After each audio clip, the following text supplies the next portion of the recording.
Torcida vai à loucura com essa notícia no Flamengo. Paquetá mais que liberado. Vamos falar sobre isso, várias outras notícias do Flamengo. Você que tá aí, meu parceiro e minha parceira rubro-negra, dá aquela moral de sempre, se inscreva no canal, botão aqui embaixo, inscrever-se, aciona o sino, deixa o teu like, se inscrever, aciona o sino, deixa o like. Toca aí, meu parceiro e minha parceira. Tocou então bem comigo, rubro-negro. Vamos às notícias do Flamengo, meus amigos e minhas amigas. E hoje é dia de treino normal no CT Ninho do Urubu por volta das 3h30 da tarde. Pois é, meu parceiro e minha parceira rubro-negra, o Flamengo vai treinar na parte da tarde nessa terça-feira, dia 8 de abril, para finalizar os preparativos para o confronto diante da equipe do Central Córdoba na próxima quarta-feira, às 9h30 da noite, diretamente do estádio do Maracanã, com transmissão da Pedrão RN TV. Tá ligado, né? Se não tá ligado, já fica ligado aí. E ó, a expectativa nos bastidores do CT Ninho do Urubu é que Pedro volte a ser relacionado para uma partida de futebol, meus amigos. Pois é, ele já está treinando com o grupo, com bola inclusive, está chutando de perna direita, de perna esquerda e deve figurar pelo menos entre os relacionados para a partida pela segunda rodada da Copa Libertadores da América, que é uma alegria para todos nós, né? Porque nós não aguentamos mais o Flamengo perdendo gols da forma que está perdendo. Precisa do 9. Tudo bem que não vai jogar os 90 minutos, deve entrar 5, depois 10, depois 15, mas precisa entrar logo para pegar ritmo para o Flamengo parar que esse troço de perder gol, né? Vamos lá, pessoal. E aí, um dos destaques que vem sendo bastante elogiado no CT Ninho do Urubu é o Luiz Araújo. Pois é, ele entrou no segundo tempo, entrou bem contra o Vitória e fica a dúvida, será realmente que o Luiz Araújo joga melhor quando entra no segundo tempo? Eis a questão, fica aí para você, torcedor rubro-negro, deixar nos comentários, para você ter uma ideia, né? Na ocasião, o atleta, né, contra o Vitória, deu um belo passo para Bruno Henrique marcar o gol da vitória rubro-negra. Inclusive, Luiz Araújo vem se destacando entre todos os jogadores do Flamengo em 2025. Primeiro em assistências, é o primeiro em participações em gols, é o primeiro em passes decisivos, é o primeiro em finalizações a gol, é o segundo maior artilheiro do Flamengo, empatado com o Alacian. O primeiro é o Bruno Henrique, né? Todo mundo sabe. O segundo em finalizações e o terceiro em dribles certos. Mas será realmente que ele rende mais quando entra na segunda etapa? Eis a questão, torcedor rubro-negra. A delegação da equipe do Central Córdoba já se encontra em terras cariocas para enfrentar o Flamengo pela Copa Libertadores da América. O time argentino veio sem desfalques para encarar o rubro-negro amanhã, na quarta-feira, dia 9 de abril, às 9h30 da noite, horário de Brasília, meus amigos. E aí fica a situação. Vai treinar, eles irão treinar no CT do Botafogo. Vá bastante energia de perdedor para o Central Córdoba e que o Central Córdoba possa perder pro Flamengo. Mas não vai negócio de choro não, tá?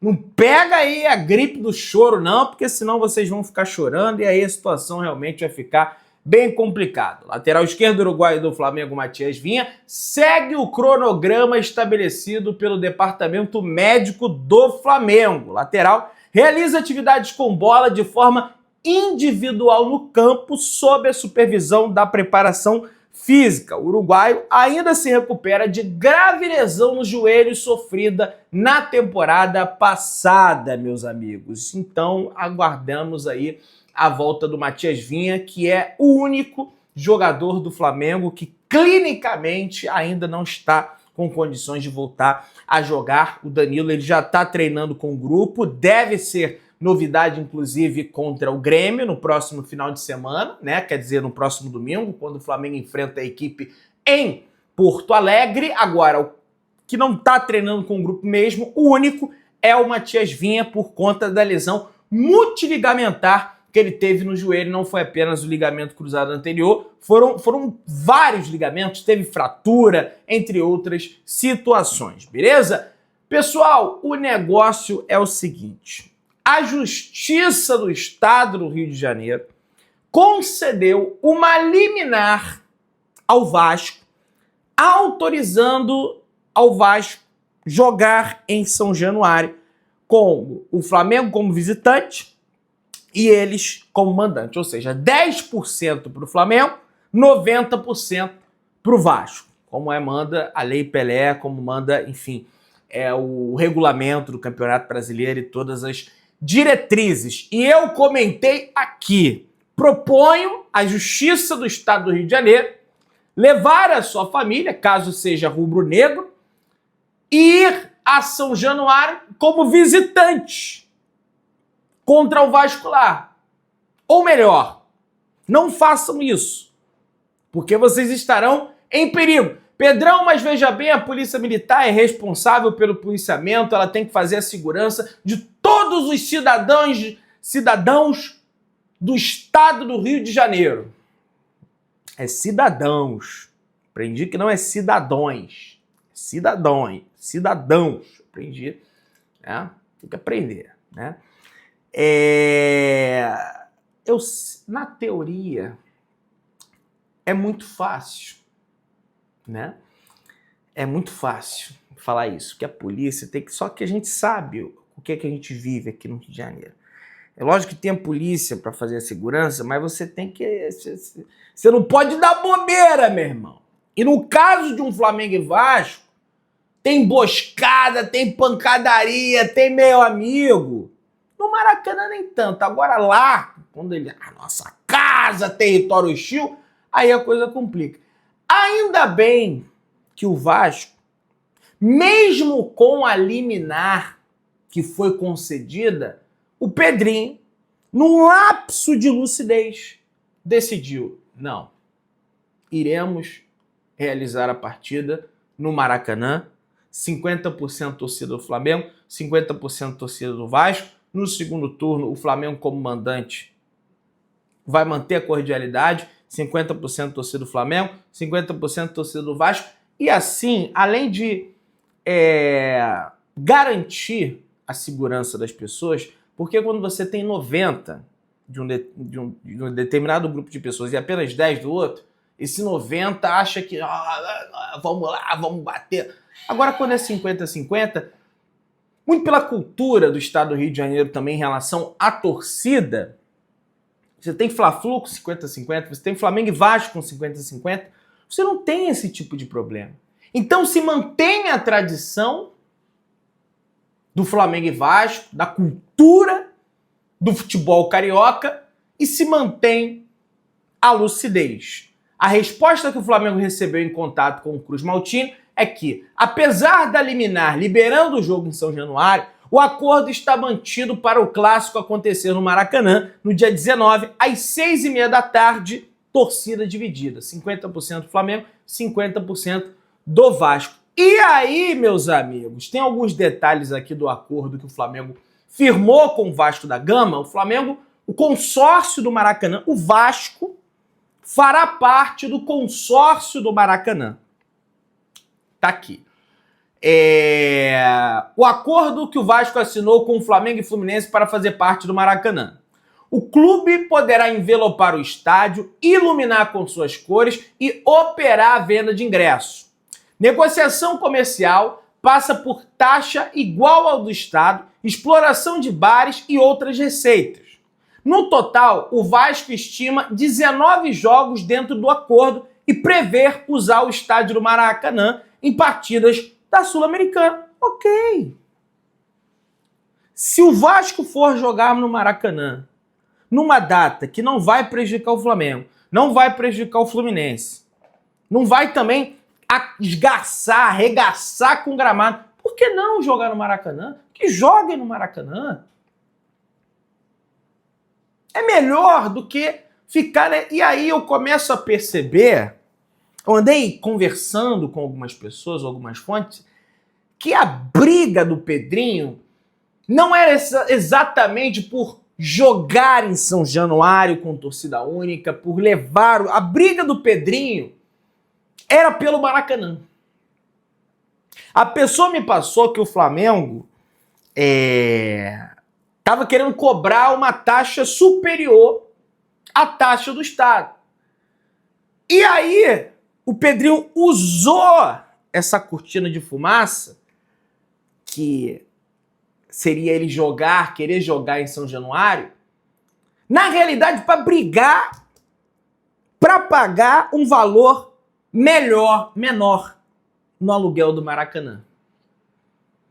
Não era os vascaínos todos, não, porque o Pedrinho é o nosso presidente, ele quer jogar em São Januário, vamos bater. Não. E ele conseguiu. E tá tudo certo. Na minha opinião, pelo menos tá tudo certo. Se mantém o bom senso, se mantém a coerência e se mantém a tradição e a cultura do futebol carioca e não aquela bosta. Eu não estou falando do futebol paulista, tá, gente? Estou falando da decisão da Justiça do Estado de São Paulo, do Governo de São Paulo, do Ministério Público de São Paulo, sei lá o quê, de botar torcida única em São Paulo. Que é horrorível, horroroso com horrível. Que aí você não tem a batalha das torcidas no canto, a criança que está entrando no estádio, ela já começa a nutrir dentro dela o sentimento de que o outro é inaceitável no seu território, e aí você não é zoado, você toma um gol, tu não é zoado pela outra torcida, e aí você vira um mimadinho de bosta que não aceita perder, não aceita ser zoado. E aqui no Rio, meu amigo, se tu toma o gol, tua torcida vai gritar e tu vai ter que aceitar, meu irmão. Porque o esporte é isso, o futebol é isso, e quando ganha tem que ir lá gastar os caras também. E futebol é isso aí. E ainda bem que prevaleceu o bom senso, pelo menos na minha humilde opinião, beleza? A Confederação Brasileira de Futebol, a CBF, afastou árbitros após expulsão do Cruzeiro e pênalti para o Palmeiras. Pois é, meus amigos e minhas amigas, o Braulio da Silva Machado e o Marcelo de Lima Henrique foram afastados pela Confederação Brasileira de Futebol depois daquele pênalti absurdo que marcaram para o Palmeiras contra a equipe do Sport. Olha que eu tô nem aí pro Sport, mas a gente precisa se posicionar, porque senão daqui a pouco o Palmeiras enfrenta o Flamengo e vai acabar acontecendo a mesma coisa. É evidente que o Flamengo tem mais força de bastidor do que o Sport, não vão tirar o Flamengo pra nada, igual fizeram lá com o Sport, porque o Sport é time pequeno. Eu falo a real, é time pequeno mesmo, né? Todo respeito, mas agora, tem que se posicionar, porque senão acontece contra a gente, aí vão falar, pô, contra o Sport vocês não falaram nada. Não, tô aqui falando, tem que afastar mesmo, porque o que prevalece a arbitragem nos últimos anos, o Palmeiras é brincadeira. E aí eu nem tô falando aqui que é uma coisa deliberada, que porque tem uma grande operação, uma conspiração para favorecer a equipe do Palmeiras. Não, o que acontece é que a dona Leila e os outros presidentes do Palmeiras têm muita influência na CBF, tem muito poder na CBF, tem força de bastidor na CBF. Vamos lembrar que o Vin Diesel, o Jean-Pierre, lembra do Jean-Pierre, que era um carequinha que parecia o Vin Diesel, que captava jogo de futebol e que em 2023 deixou de expulsar, acho que é Ivanildo, eu esqueci o nome do rapaz, um jogador do Atlético Paranaense, depois dele ter dado uma cotovelada no Hendrick, e de fato era para ele ter sido expulso, só que ele não expulso, o cara tá na geladeira até hoje. Tá apitando jogo de Série B, Série C, nunca mais, depois que o cara cometeu esse erro, ele voltou a apitar jogos de primeira divisão. E aí o que acontece? Os árbitros têm cagaço de apitar uma coisa contra o Palmeiras. Por quê? Porque o Abel é chato pra cacete, porque a Leila tem tem força de bastidor, e aí não é uma coisa deliberada. Os árbitros já apitam com medo. Caramba, se eu errar contra o Palmeiras, vão fazer comigo o que fizeram lá com o Vin Diesel. E eu lembro disso. O cara tá até hoje sempre tá na primeira divisão. Eu lembro. Então é isso que acontece. Entendeu? Enfim. João Santos, empresário de Jorginho, está no Brasil e acompanhou o duelo entre Santos e Bahia na Vila Belmiro no último domingo, dia 6 de abril. Segundo a jornalista Raíssa Simplício, o empresário deve estar no Maracanã amanhã, na quarta-feira, dia 9 de abril, para acompanhar a partida pela Copa Libertadores da América entre Flamengo e Central Córdoba. Com a sua família, João Santos vai passar alguns dias no Brasil. Em seguida, retorna ao solo europeu e se reunirá com Andrea Berta, novo diretor de futebol da equipe do Arsenal, para discutir o futuro de Jorginho, que é evidente irá se transferir para o Flamengo. José Boto, diretor técnico de futebol do Flamengo, evidentemente, em entrevistas, como recentemente a Leticinha, da Fla TV, comentou que a bola está com o Jorginho. É lógico, ele ainda não assinou um contrato com o Flamengo, e é evidente que o Flamengo não vai falar que tá tudo certo, já é o nosso jogador. Eles só vão afirmar de forma oficial que é jogador do Flamengo quando assinar o contrato. Agora, a informação que eu obtive estando lá no hotel do Flamengo, de uma pessoa ligada ao futebol do Flamengo e que está envolvido nas negociações, é que Jorginho já é jogador do Flamengo. O empresário dele se encontra aqui no Brasil para resolver essas questões burocráticas. O Flamengo já acertou valores com o jogador, salarialmente falando, né? E agora o foco principal do Flamengo nessa janela de transferências é a busca de um camisa 10. E um dos nomes que estavam sendo vinculados era do Andrés. Acabou que não deu certo. O Flamengo também mira o Almada, sabe que é muito caro,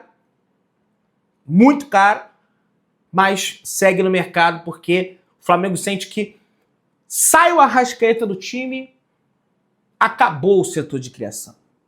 Você não tem mais criação de jogadas, o que eu nem sei se é verdade. Eu acho até que se cria jogadas, entretanto o Flamengo não aproveita essas oportunidades e não condiciona a partida ao seu favor. Por exemplo, você abre o placar no início do jogo, acabou a retranca do adversário. Agora, você cria oportunidade e não faz o gol, o adversário vai ficando confiante no jogo e aí, meu amigo, ferrou de vez. Né? Livre até o fim da temporada. Julgamento de Lucas Paquetá por envolvimento em apostas esportivas não tem prazo para ser concluído e o jogador poderá atuar até o fim da temporada. O futuro do atleta seguirá em debate até, no mínimo, junho, e a previsão para a resolução é de pelo menos um mês. Como a Premier League se encerra apenas no dia 25 de maio, Paquetá está liberado para jogar. Seus advogados entendem que há argumentos suficientes para mantê-lo em atividade, mesmo em caso de punição. E aí, meus amigos, é que surge o Flamengo. Porque existe a possibilidade agora de o Paquetá receber uma punição na Premier League, entretanto não recebeu uma permissão para fora da Premier League, e mesmo que o Paquetá seja inocentado, a informação que eu tenho de pessoas ligadas ao atleta é que ele já está muito desgastado com essa situação, ele se considera inocente e ele quer retornar o mais rápido possível ao Brasil, ao Flamengo. E quem sabe ele possa ser também o camisa 10 que o Flamengo está buscando no mercado. Seria, um baita de um camisa 10. A ver o que irá acontecer nesse julgamento. Você que tá aí, dá aquela moral de sempre, se inscreva no canal, acione o sininho de notificação, deixa o teu like, tamo juntão, saudações rubro-negras.